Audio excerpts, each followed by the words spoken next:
Welcome everybody to another Stone Mountain 64 commentary.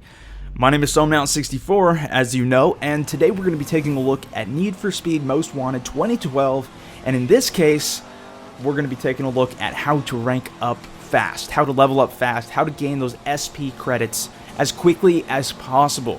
That was that number you saw in the middle in yellow right there. It's going to pop up a few more times during this race.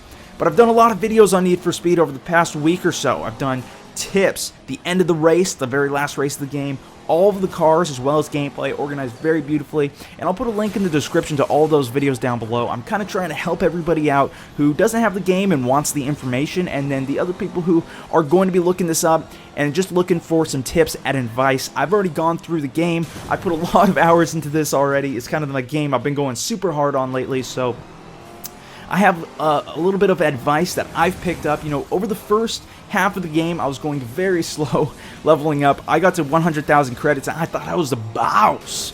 But going later on, I realized I had to get to 1 million, from 750 to 1 million for the last push to the last car. And I picked up a lot of tricks over the way, so I'm going to share with you guys kind of my thoughts and how I've found the quickest way to gain these credits is.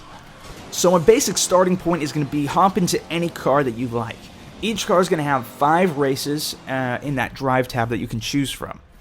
Now, once you choose whichever car you would like to start with the easy race, the one where if you win first place, you're going to unlock Nitro. That's the first race you're going to want to do. Not only is that going to be just an easy race where you can unlock the 12,000 credits, help you out, just a quick little boost, but it's also going to give you the burn Nitro, which is crucial. It's going to help you so much with those other races, getting first place and beating them on your first, second, even third try, just as quickly as you can without having to go over and over trying to restart. The Nitro is really going to help you out. Next thing I was going to touch on is don't get stuck on one race. This happened to me a few times where I just felt like I had to beat the race before I could move on. But if you're just trying to get to those objectives as quickly as you can, reach the 1 million kind of mark, unlock all of the cars, then once you get stuck on a race after a few tries, leave it, go to a different car, and start over. You're going to unlock. Think about it. If you're sitting there for 10 minutes on one race that you're stuck on, you can't get those last 8,000 points. Say you got third, but you're trying to get the first place. If you just move on, spend those 10 minutes on easier races, on easier cars, then you're going to have a lot more credits built up during that same period of time. That being said, you should also be comfortable restarting races. If you don't think you're going to win it, if you don't think you can get first halfway through the race, just restart it and save those last minute of the race that you were going to try and push it out to first, but you didn't know if you could make it. Just restart, get that huge lead in the front, and guarantee your first place spot. Like, say if you crash at the beginning of the race twice, you might as well just restart instead of going for the whole thing.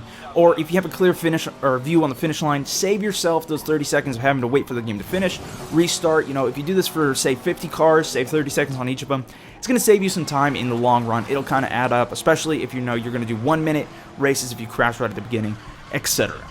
Now, one of my larger tips here that's going to help you out that I kind of realized way too late, I would have loved to know about this sooner, is after you've done a race, whether it be with any car, you're going to have the option to just jump straight to that race. Now, in the drive tab, when you're going to these races, you're going to see at first, you're going to have to set it as a destination and drive to that location.